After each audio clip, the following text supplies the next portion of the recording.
আম, গণভবনে গেছিলাম চুরি করতে। তো গণভবনে আমরা আসলেই যাই নাই।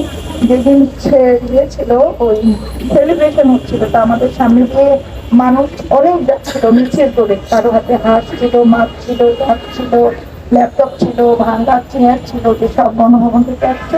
সে আমাকে বলে, তুমি যদি একটা বাসা থেকে কিছু নিয়ে আসতা। আমি আছে তো আমার ব্যাগ, এই যে আমি নিয়ে আসছি ব্যাগ, একটা দেখা বললাম, এই যে আমার ক্লিপ।